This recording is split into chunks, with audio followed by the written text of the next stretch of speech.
Welcome to a very special Ask GMBN Tech, where we've been getting your questions in the comment section down below and on our social media, hashtag Ask GMBN Tech. And today it's a special because we're going to grill Henry and see what he knows. On the rack. Yes, you are very much on the rack.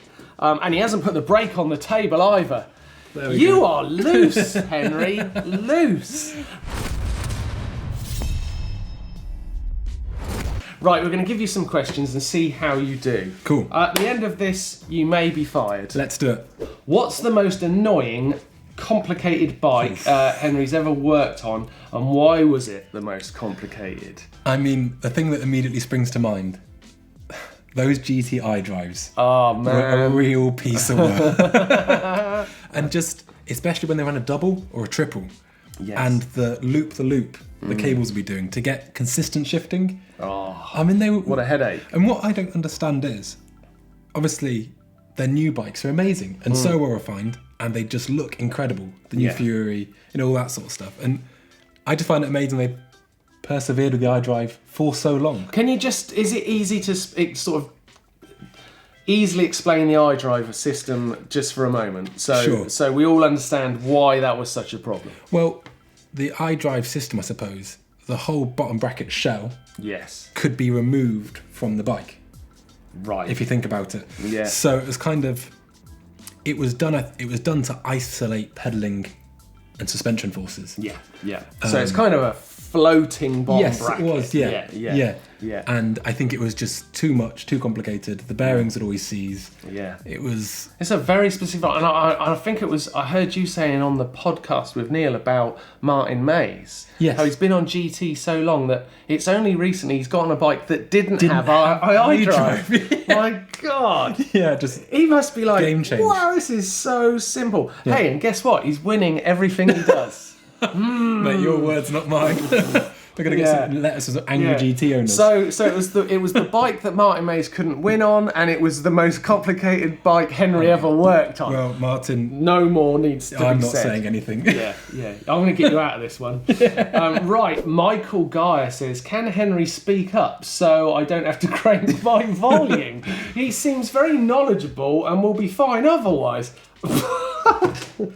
Yeah, we had a lot of this actually. He's not here because of his volume of voice. We've got people like me for that. We've got blabbermouths. We need experts. Yeah, I mean, it was something, we had one video in particular where I think it was a case of, because Doddy brings a lot of energy, and I'm a bit of a mumble and sons, it's like, it was difficult, but I'm trying to speak in definitely more coherent way. And also it annoys me because my missus always tells me I'm mumbling.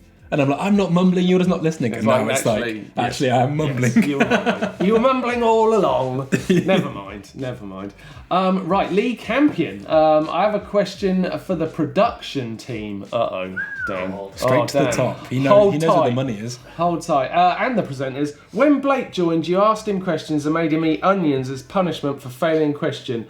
Didn't do it with Doddy or Henry. Can I ask why? Bit unfair on Blake. I reckon a dead heat. Just mano a mano. I tell you what, right, we did do that with Blake. I don't know if we can find a clip of that to show, but if we have, look at that. It's the best game! Right, next question. We did do it. We made Blake eat an onion, right? It took him days to get over it. I don't think we've done it again since because it was funny at the time, but the next day when Blake still looks really ill, it's like, actually, that wasn't that funny. It seems like it was a bad idea. And Doddy and yourself are both much less, what's the word? Go on. Gullible than Blake. Blake's up for fun, doesn't necessarily think things through. Yeah, was Neil on the cover of? Oh, it's hard. I don't know if I'd get a, hey dude, eat this onion past you or Doddy. You've been on the World Cup scene too long for these silly gags. And Doddy's just too smart. I just can't see it happening. Right, this is a great question because this is something that I find fascinating, and I maybe should do a video about it because I can't do it. Is wheel building. It's from Dan4130, and he says, how fast can Henry build wheels? Do you use cordless drill to speed up lacing? Is it okay to use an air compressor to dry my bike? A secondary question. Right. So added on there, which I didn't notice. Got that in there, clever. One question at a time, please. Wheel building. Wheel building. Presuming, so basically, if just to lace it, 10 minutes? No, Yeah, no, that's blows but it depends. my mind. If you want to lace it with, like I like to use spoke nipples, grease, and spoke freeze. So then it's just more finickety, just all going together. Didn't know you used all them things, to be honest. And then for truing, truing can take as long as it wants. If you give me 10 minutes to tension a wheel, I can probably get it to an okay standard. If you gave me 5 hours to sit there and just be like, I could probably do that. Imagine that up. That means you could put a wheel together from nothing. I could ride off in it in half an hour. Yeah. No. But I've got a friend that can do a set of wheels in 40 minutes. He's amazing. He's far better than I am. This is impossible. I haven't ever finished building a wheel in my life. Yeah, let alone in a day. We should do a thing where I talk about building a wheel and you build it and we just sit here. I would be one of the happiest men alive if I could build a wheel. That'd be super cool, man. I would love to do that. Let's do that. We're going to do that. Nice. It's a great idea. I can't believe you could build a wheel in 10 minutes. I just just spokes. Sometimes I've pierced an ear. I'm like, someone over there's injured. I'm like, I just can't do it. I throw How did this raw spaghetti get into the spokes? Yeah. God damn it. No, I think just to lace it. I can't do no it. tension, just Unbelievable. I really want to do that. We're going to do it. Right, now, as I knew we were going to be doing this, and I really wanted to make sure we grew, there's some great questions from our viewers, but I thought we'd go around the crew and the presenters and get a few quick fire questions. Quick fire in that they didn't really come up with very long questions. So your answer doesn't have to be short. Okay, so first one, this is from myself actually. Have you ever ridden a Black Diamond trail? Yeah, I've ridden bits and bobs. Yeah. Queenstown Bike Park has just got so much steep tech. Yeah. I've never ridden a Black Diamond trail. That's why I asked, right? It's something I never got. I wasn't much of a trail rider before my accident, right? I was a trials rider, so I was generally hopping around on rocks and blocks and street furniture. I did a bit of mountain biking, but the trail systems seem really more developed now. It seems something we all understand better now. And I've also, how hard is it? A Black Diamond, it sounds treacherous. In my wheelchair, I can't even go and have a look. I don't know. I think the hardest stuff I've ever ridden is probably things that it's like, I think at any resort town you get the trails that are like, it's once you've done this trails, like there's a trail called Jedi in Queenstown. Yes, I've heard of it. Which is pretty gnarly. There's also one that I'm not even going to name because it will give away the location and locals will be angry at me. Love that. But that's some of the most sustained steep riding there's like in Queenstown Bike Park, the go-to is World Cup Hobbit Killerby. Yes. Maybe GSD as well, which is super fun actually. Like once you know your lines, I think that's the biggest battle. But some of the stuff off-piste where you're just on your trail bike in a piss pot helmet. Yeah. Just like riding stuff that's so unbelievably steep for so long. What am I doing? Yeah, totally, yeah. And if the guy before you hadn't ridden it, you'd be like, that's not even on. Oh, it is on. God damn it, I've got to ride this thing now. I think we need to have a bit of a trail off between you and Doddy. Who can ride the steepest out of Henry and Doddy? I'm okay with steep because it actually requires quite little skill. If you roll a wheel down, it'll get down the hill. You put me in the other, steep's okay for me. Yeah, that's a little bit like backflips, Backflips are easy, yeah. If you throw a bike off a jump, it will do a backflip. Yes. So all you have to do is just do what it wants. But it's making yourself do that bit that's hard. Yeah. It's like, I'll let it do a backflip, and yes, I will ride down the steep bit. It's letting yourself do it. Yeah, totally. Yeah. I've got to do a Black Diamond at some point. I'm gonna have to work that out. Right, next question. Now, I asked Jack Gill, one of our videographers, he really wants to grill you, okay? He's given me quite a few questions, and they're varied, and I think they show Jack's intellectual level as well. So this is a very insightful few questions. What's your worst crash? First question from Jack Gill. Worst crash? There was a step down in Nelson on the Nationals track that I basically just folded off it. Oh. And basically I hit my head really hard, but I was wearing a full face helmet. And then I went to work and I was covered in blood and all sorts of horrible. Man. I went to work and I just got this massive blotch appearing on my forehead. Like it started really small and it was just went like this. So worrying. My boss used to be a nurse and she was like, "You're going to hospital." That was pretty scary, but that was okay. Actually, one of the worst ones I had was at the Forest of Dean of all places. And on that flow track, like on the downhill trails. Yes. There's 3 rollers and you can double up the second ones. Yes. And I was attempting to double it up, and I just nosed the front in a bit, and just went like, literally handlebars gone, and then it wasn't helped, and I thought that was quite painful, but I don't want to make any fuss, so I went and got basically very, very drunk at a party, and I woke up in the morning and I thought, oh, my leg's a bit stiff. The best thing to do is just to snap it back. Yeah. I didn't realise I torn cartilage on my knee. Oh no! Oh my sweet baby Jesus! It was absolutely horrific, and then I thought, I'm not going to get that checked out. Why would I get it checked out? And then I only found out that I'd torn cartilage like 3 or 4 months later. Oh, knees. And that was horrifically painful. I'd like to put out there that knees are a bad design, but they're still in beta stage. Yeah, that's true. All of it is, isn't it? All of it is in beta stage. Right, another question from Jack again. Look for the intellectual level on these questions. Nipples for fingers or fingers for nipples? I don't even know what that means. I mean... Is that nipples or spoke nipples? And nipple fingers?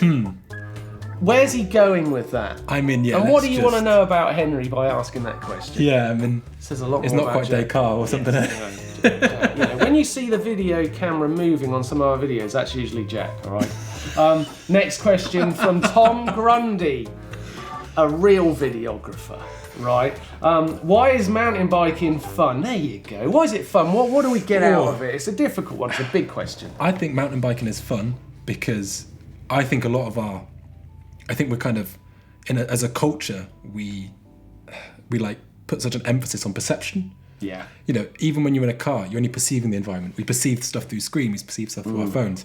I think it's actually just there are so many layers that are removed. When you're on your bike, if it rains, you get wet. Yes. You're going to burn. If you could just, when you're riding along, you could just skim the floor with your foot if you wanted to. Yeah. Do you know what I mean? You're actually in an environment instead of perceiving an environment. Yeah. And that's why that's why I like pedaling as much as anything. I think that a little bit of pain, a little bit of discomfort kind of grounds you. Yeah. I think it's actually healthy to feel that.